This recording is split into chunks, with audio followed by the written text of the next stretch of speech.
Yo, what's going on, guys? Sekapoko here, bringing you another 7 Deadly Sins Grand Cross video. For this, we'll be going over final boss Meliodas and Liz, and we'll be talking about them because they got most recently leaked on a bunch of different things on the global server, and there was a bunch of information that was, of course, data mined from the most recent Attack on Titan collaboration event, and a lot of those units, of course, got put into the game. And people are freaking out about units like Lost Vein Meliodas coming to global. Brr, so scared. And they're also freaking out about Goddess Liz. There was like Derriere, a bunch of other characters that got put into the game. And the reason they got added in the game, in my opinion, is because they basically took the AOT patch and then just dumped it on global. Oh! So that's probably why those issues popped up, and it's probably why that fuckery happened. So guys, without further ado, let's go ahead and jump right into it.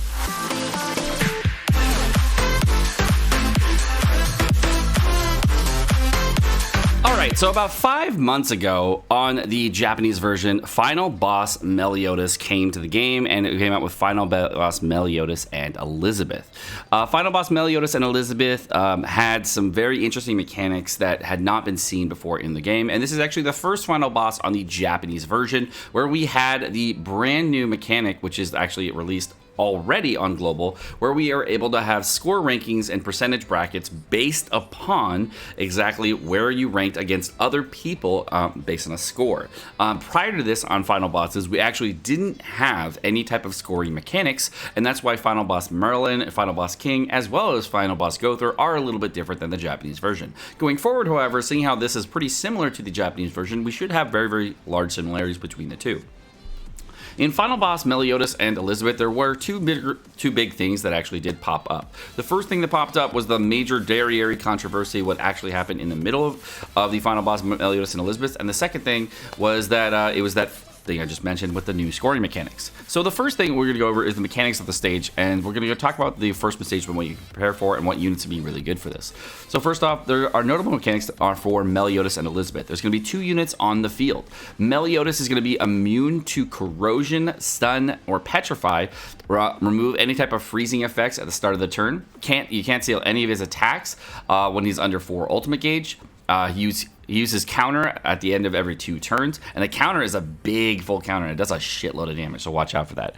It doesn't have any type advantage or type disadvantage on Meliodas, so you actually do, if he's a red unit or blue unit, it doesn't really matter, because you're always going to do the same amount of damage regardless of your character's typing. It actually frees up a lot of different units in your character pool, making it so that you can bring many different characters to this fight.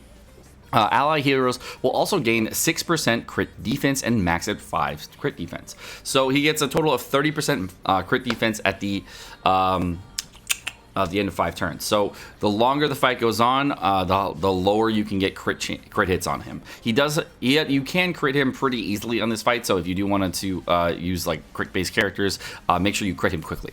The Elizabeth is going to be immune to corrosion, stun, or petrify, not immune to freeze, which means that she can actually be frozen initially. Meliodas can be frozen initially, and you can use damage against a freeze card, say using Red Merlin, in order to kill a character with the freeze card. So if you wanted to do damage that way, that is a very, very fun way of doing damage. The 2 different abilities for the character is the Ignite card, which is really similar to what you have on the Red Demon Meliodas card here, where you have the Ignite based effect. And there is a new character that's going to be brought out to the game that came out on New Year's, which was the Green Demon Meliodas. And all right, so here's the abilities that the Meliodas kind of does on his area effect abilities. It kind of looks pretty cool as the area effect damage goes. Just does like a nice little area effect damage, and then infect on multiple different people, and then lots of hits. So you can see Infect Bug, which adds healing, and he does this every turn, and it's an RNG thing which character he hits, and it's kind of annoying. The counter ability is going to have 50% damage reduction and counter for 250% of his attack. The counter damage is very, very large, so watch out for the counter. It is going to hit massively hard.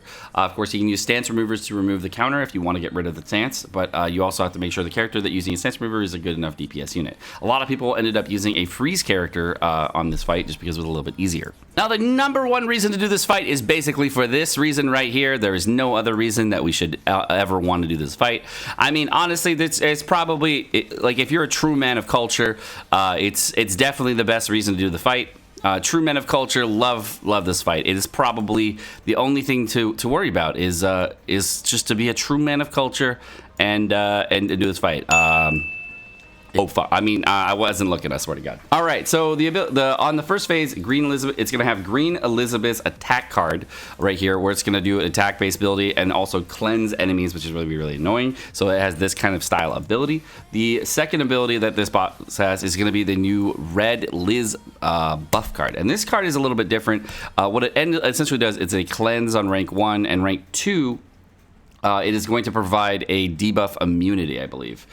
So for Liz's card here, you can see she's going to kind of do this kind of cleansing mechanic here.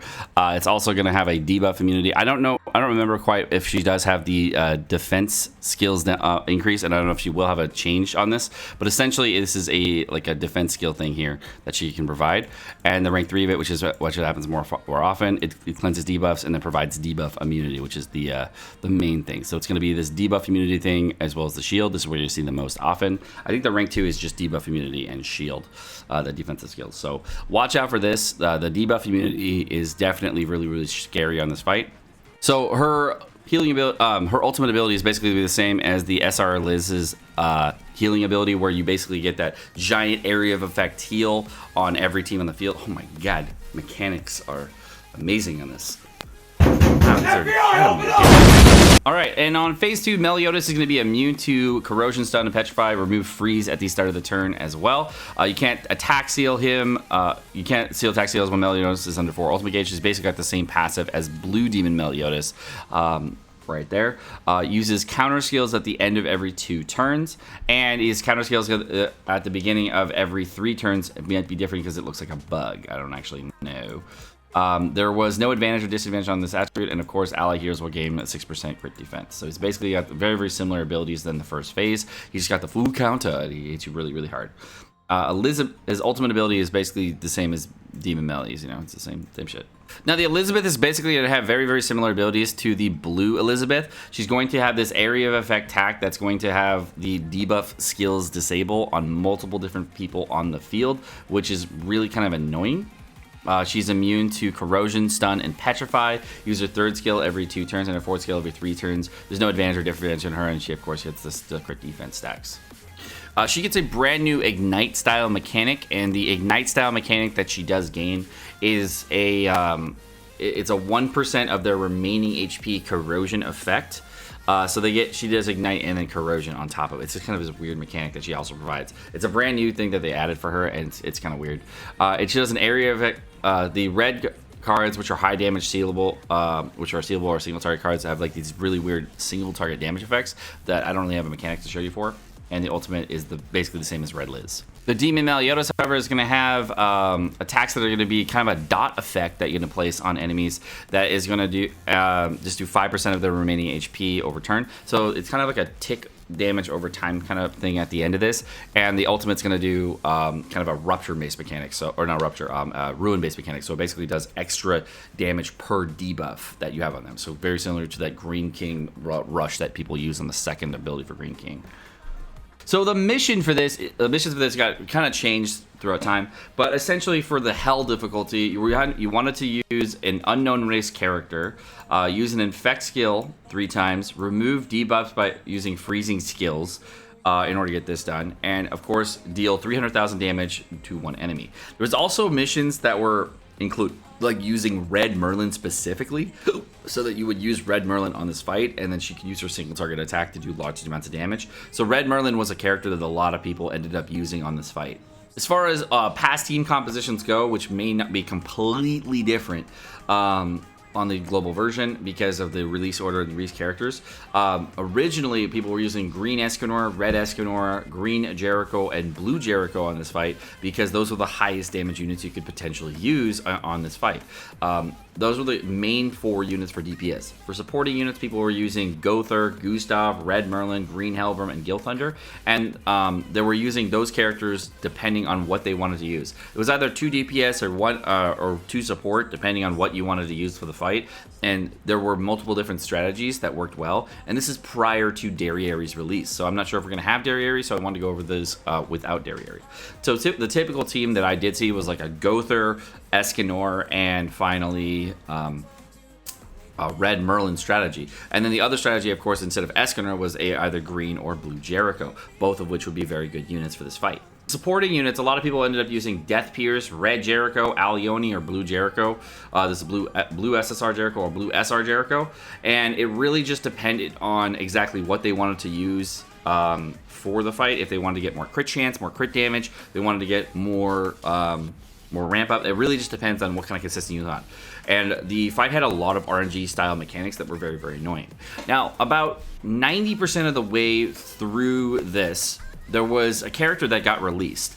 And the character that got released, of course, that really just shook things up and changed the entire point schema. It actually changed overnight, was Red Derriere.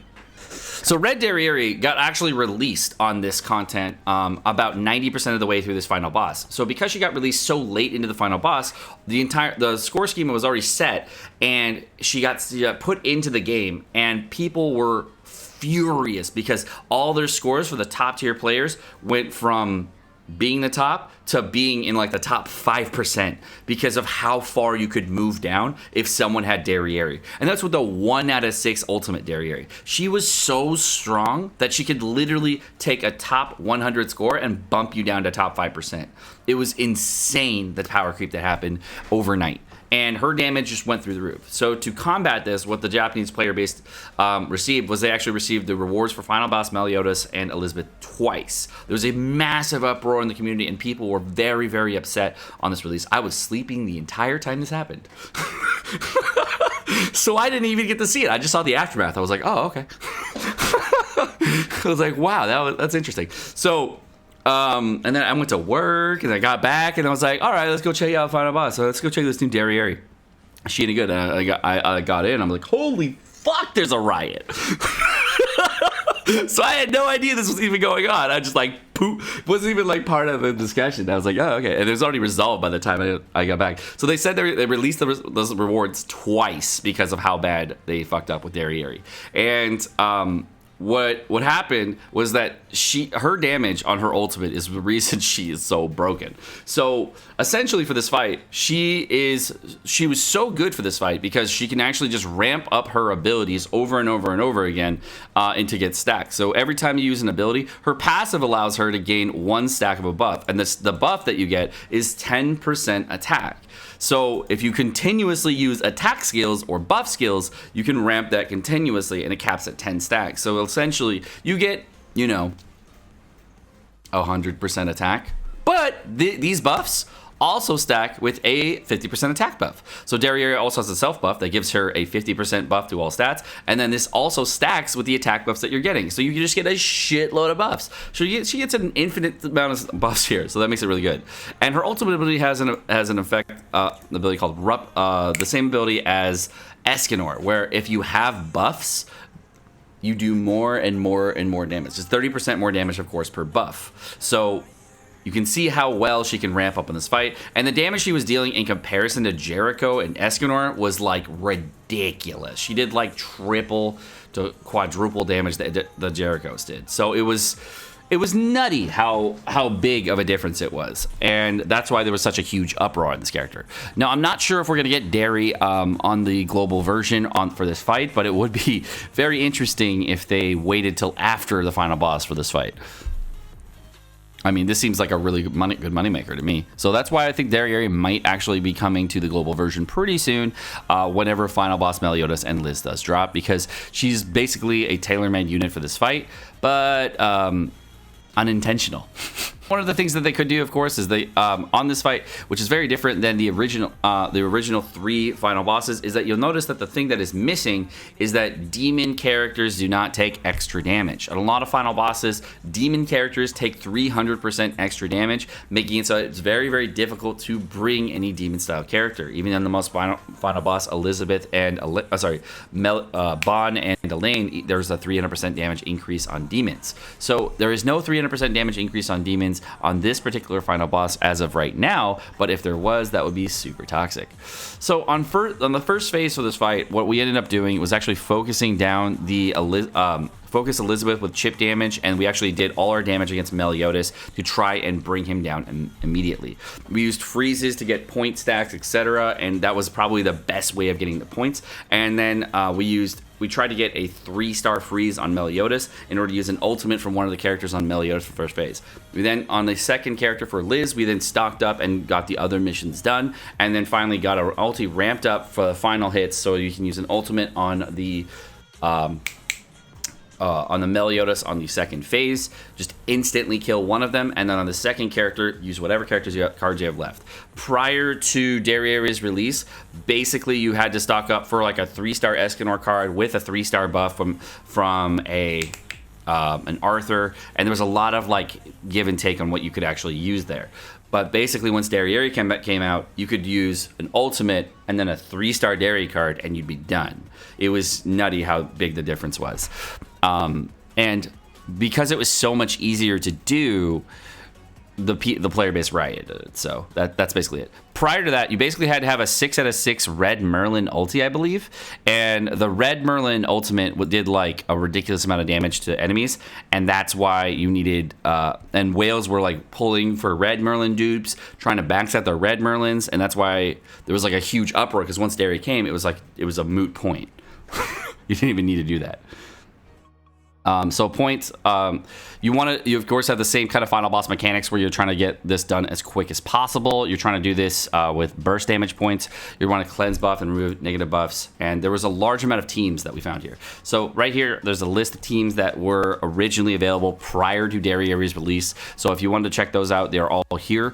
The teams after Derriere's release are very much the same. They're just going to be Red Gother, Red Merlin, Derriere, and then like Red Jericho in the back line. The team was always the same. But prior to that release, these are basically there were farming teams in here for just coins, for Valenti, using Blue Nunchuck Bond, etc. So there's a lot of different variations of teams you could use, and whatever team you do want to use, you can use that in order to get this done. Alright guys, well that's going to do it for the guide here for Final Boss, Meliodas and Elizabeth. I want to give you guys a quick insight of what to expect on the fight, and give you guys ideas on what you could use for different teams, strategies, all that stuff, to give you a basic rundown of all the things. But thank you guys again for watching. Have a great rest of your day, guys. Like, subscribe, all the fun stuff. Bye!